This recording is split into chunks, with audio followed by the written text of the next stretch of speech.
morning, students. You are most welcome in the new session 2020-21 in class 10, and congratulations to all those students who have done well in class 9. Now we are going to deliver your classes in maths. Now I am going to start first chapter, that is real numbers. Before this, we must know what is the meaning of real number. Real number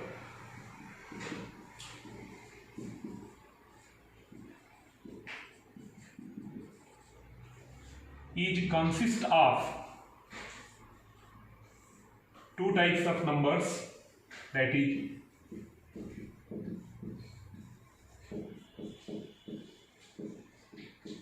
rational numbers and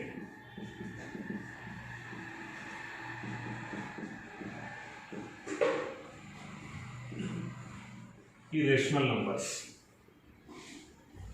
Real number consists of two types of numbers, rational number and irrational numbers.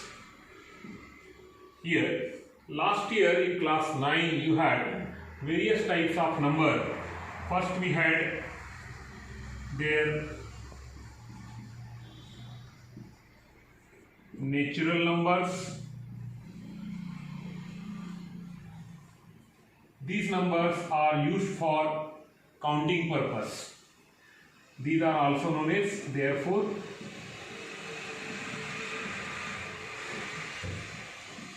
counting numbers. Second, whole numbers.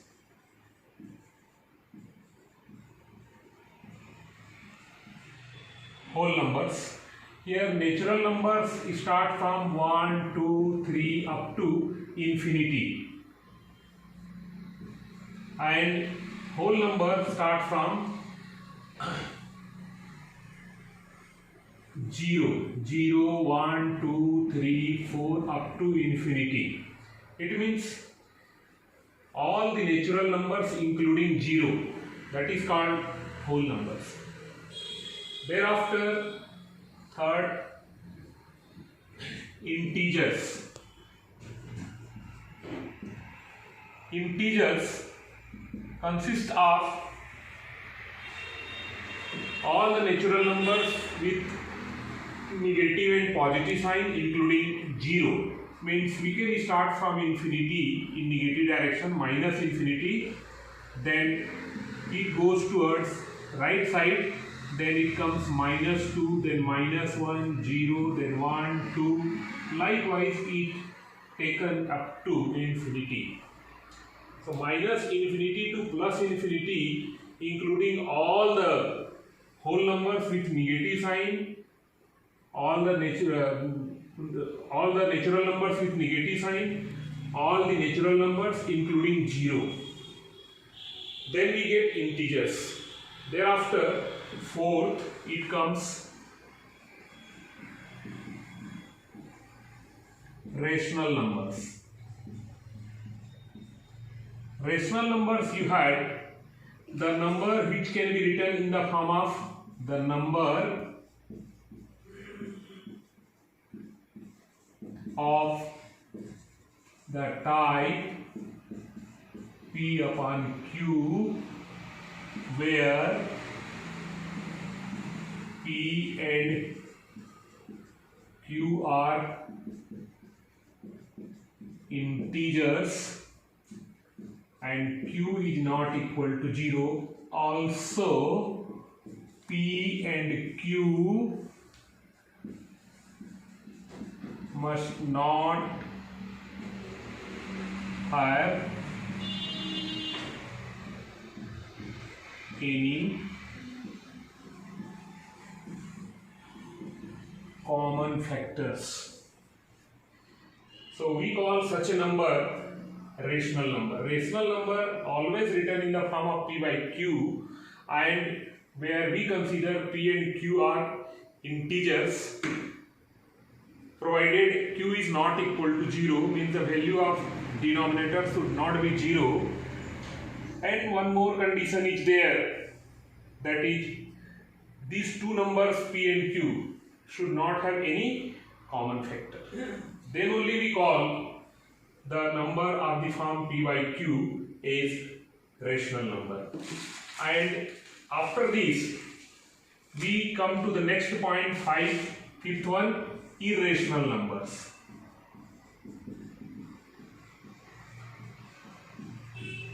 Irrational numbers. I am explaining about this also.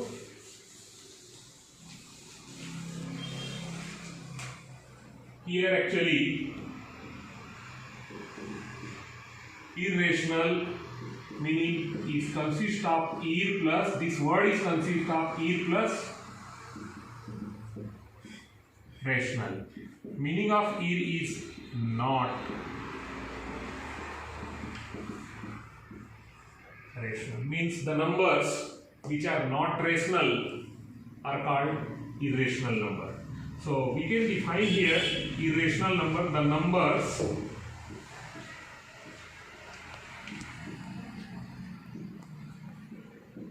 which are not rational are called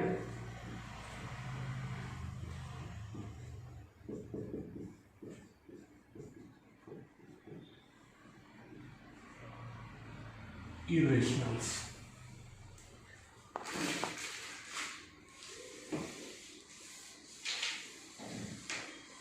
Now some more type of numbers we need to know,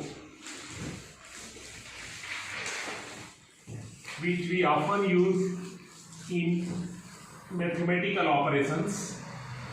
They are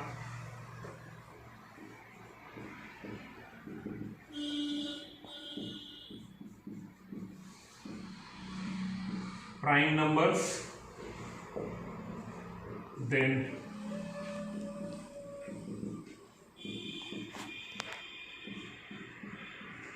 composite numbers. Prime numbers, the numbers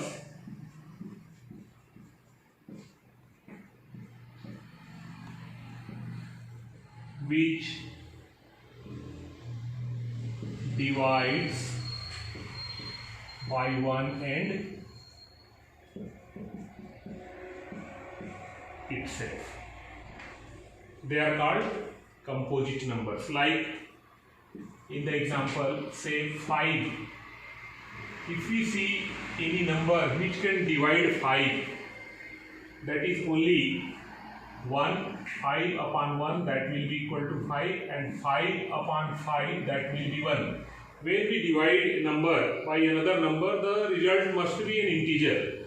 So when we get this number 5 upon 1, so 5 divides by 1 5 times, but when 5 is divided by itself 5, we get the quotient is 1. Likewise, only two factors will be there of any number, that number and the number itself and 1. Such numbers are called prime numbers. Now composite numbers.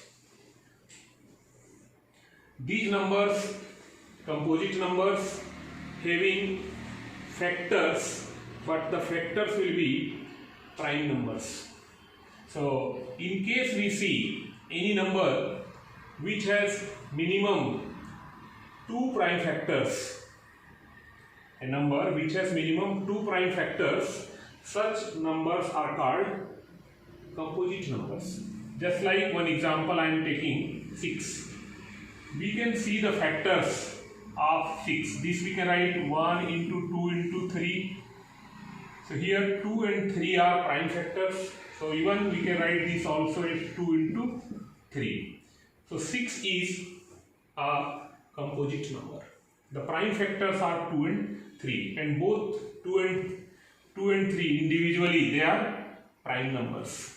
As you know, what are the prime number? The number which is divided by 1 and itself. So we have like numbers, which have minimum two prime factors, they are called composite numbers. Alright.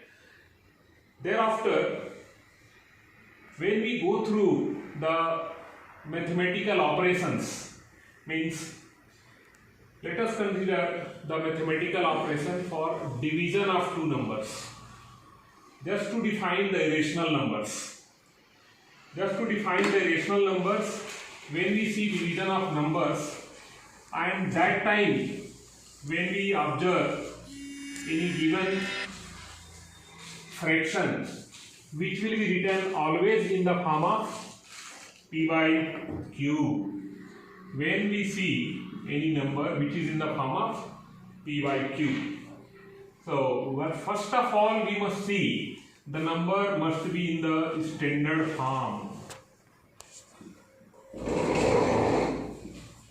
Standard form when we see for any number, just like we have given one example, that is 39 upon minus 11. So whenever we represent this in the standard form, so important thing we need to understand it is what is the meaning of 39 upon minus 11. Its meaning is here 39 should be divided into minus 11 equal parts. But anything to divide in negative number, that is not possible. That is why we need to change such a given fraction, given rational number of the form p by q in the standard form. For this, we need to make the denominator a positive number. That is why how it can be made positive number. So this 39 must be multiplied by minus 1, so as the denominator minus 11 should also be multiplied by the same, so that this fraction become minus 39 upon 11. Now the denominator has been a positive integer. Now again question is arising, we have to divide minus 39 into 11 parts. So wherever the division of such numbers take place, so always while division of a number, we need few things, that is dividend, then divisor. Two things are very important here, and always we consider both these numbers must be positive integers. This must be positive integers. So when we proceed it, we first ignore negative sign here and the division process takes place. 39 is divided by 11. So this can be divided 3 times, it comes 33, then it is subtracted, the quotient will be 3 and the remainder will be 6. So whenever we see the value of remainder comes less than the divisor, then the further division process we stop here, otherwise the quotient will be coming in decimals. But we need quotient also in the positive integral form, as well as the remainder, whatever remainder is coming, that must be a non-negative integer. It may be 0, that is why I say non-negative integer, or we can say that may be whole number. So here we consider these 3 as a quotient and 6 coming as remainder. Now if it is asked to verify the process of division, what we have done is correct or incorrect. So there is certain rule that is known as Euler's formula, or that is also known as Euclid's division formula, that is dividend is equal to divisor into quotient plus remainder. Dividend will be equal to divisor into quotient plus remainder. When we represent here this dividend by small letter a, divisor small letter b, and if we consider quotient as q and we consider remainder as r, and all these a, b, q and r, these are all positive integers or non-negative integers. So we conclude in the last that dividend is a is equal to divisor is b, quotient is q, plus remainder is r. So we have this Euclid's formula, a equal to bq plus r, means dividend is equal to divisor into quotient plus remainder. So we can say here as a and b are taken first as positive integers. When b is dividing a, dividend is divided by divisor, then we get two things, one is quotient and another is remainder. This should be also positive integer, or we can say non-negative integers. At last, whatever the result is coming as per the sign of the fraction, in case it is negative, the answer whatever coming here will be given with the same sign. If it is positive, no need to mention positive sign there, but in case of negative sign, you will have to mention this sign. Whatever the result you get, means whatever the quotient you get, with that you need to put this sign. But it is ruled out later on, and it is framed as a rule. It is constructed as a rule. Later on this is discussed by Euclid, the mathematician's name Euclid, and he found and he evaluated a conclusion between this process. That process is considered as Euclid's division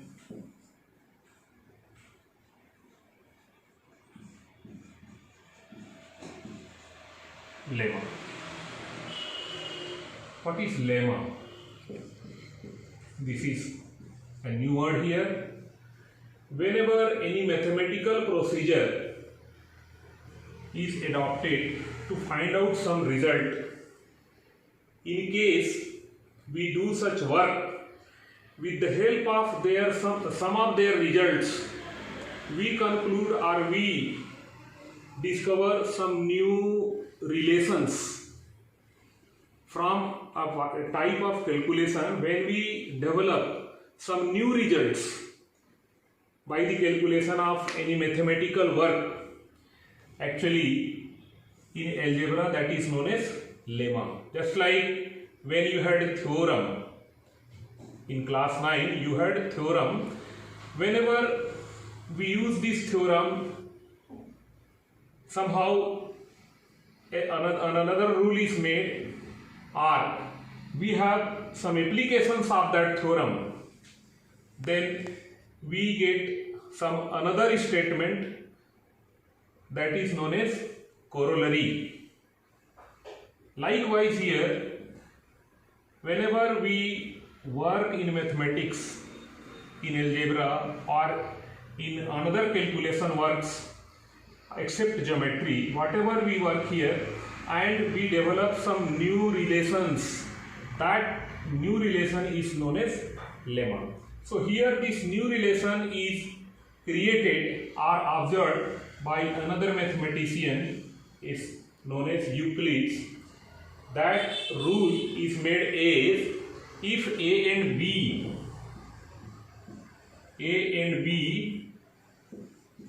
are two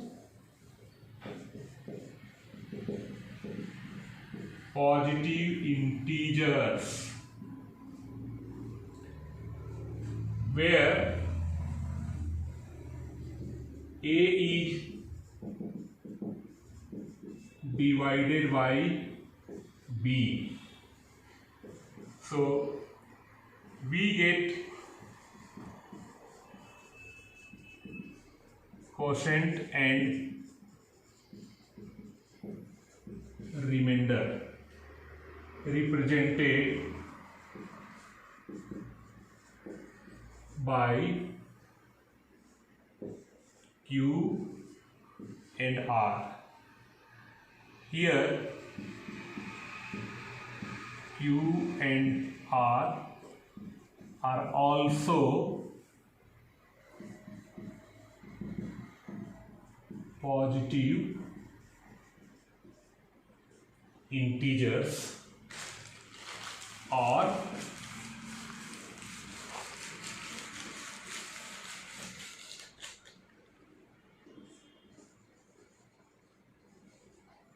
whole numbers, such that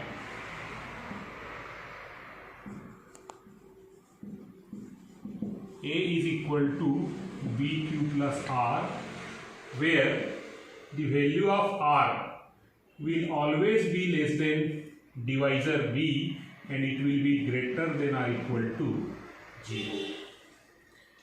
This rule is given by Euclid. This is applicable to verify the division work what we had in the earlier classes. From that only this result is concluded, and so this conclusion is known as Euclid's division lemma. Now, very important is that what is the further use of this formula? What is the role of this formula? What is the role of Euclid's division lemma? So we have some applications of Euclid division lemma in the field of arithmetic. First one, we write the applications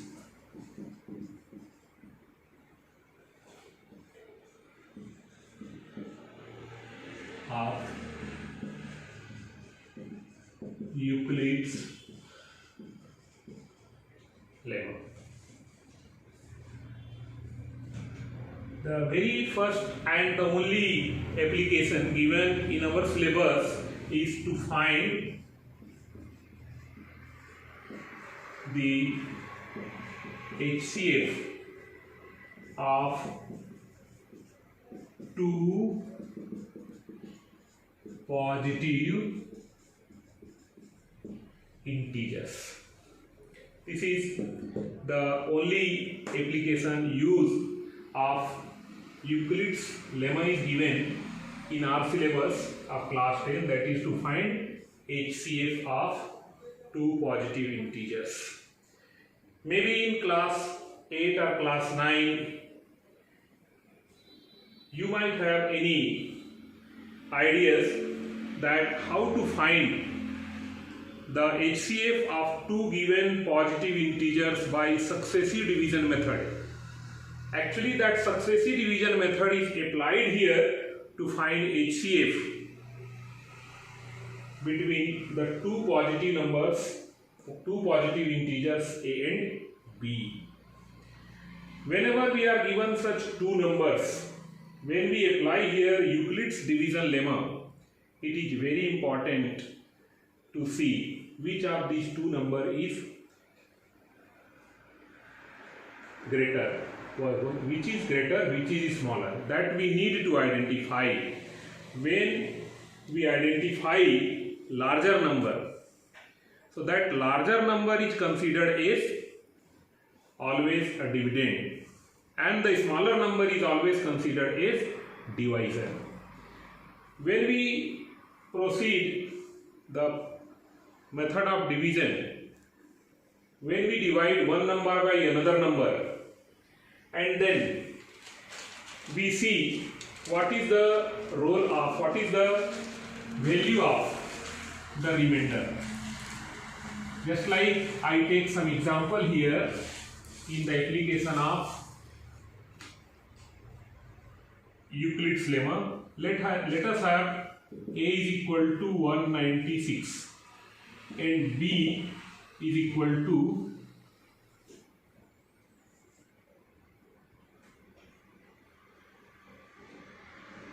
32 when we are given these two numbers. So here 196 is greater than 32 means A is greater than B. So we will consider here A as dividend, means 196 will be taken as dividend. So dividend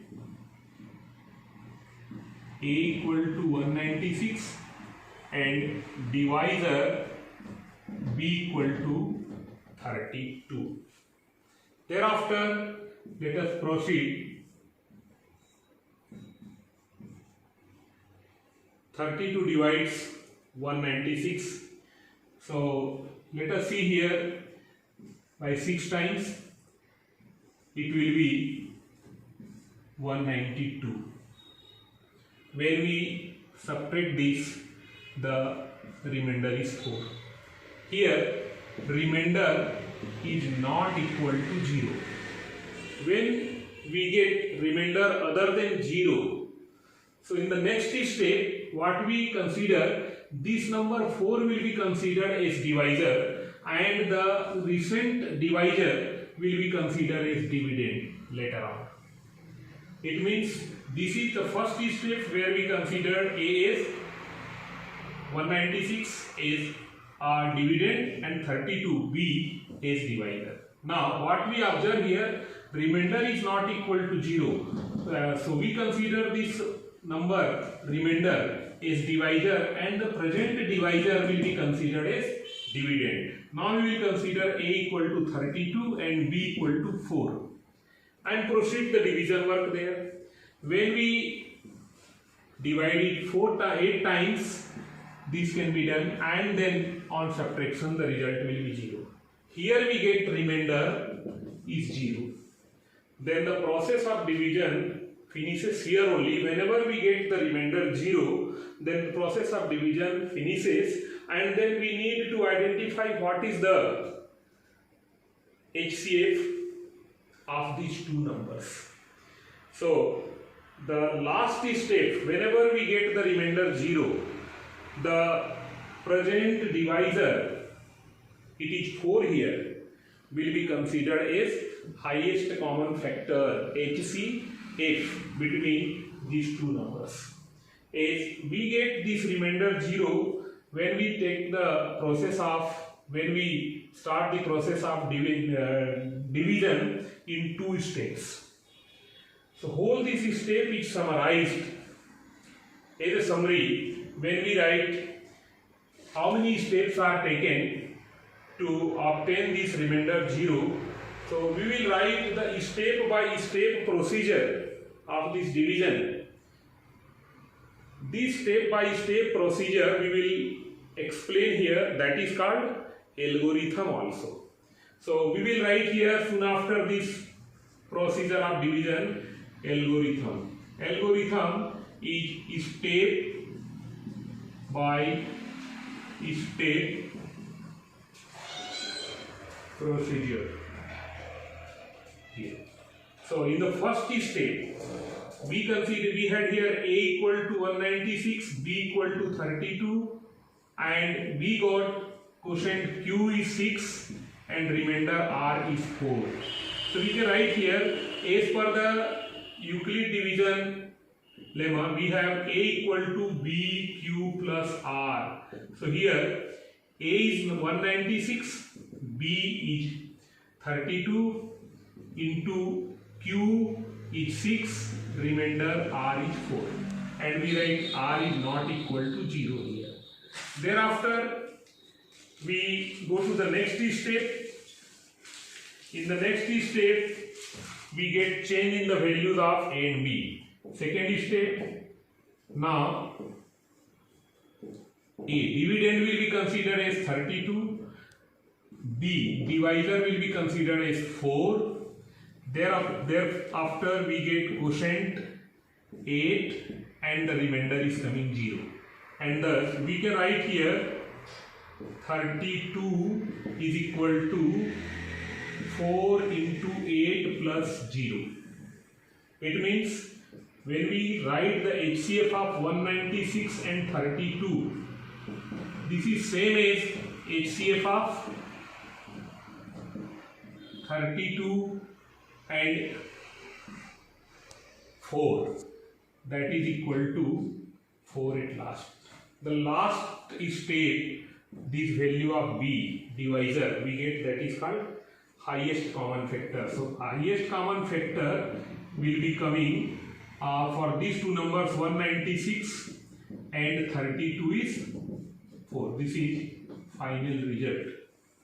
So likewise we can see the application of Euclid's division lemma to identify or to calculate the HCF of two positive integers.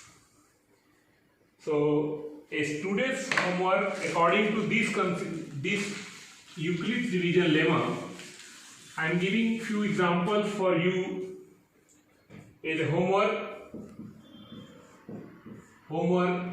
for this, to find the HCF of first 338 and 46, B 500 and 40, C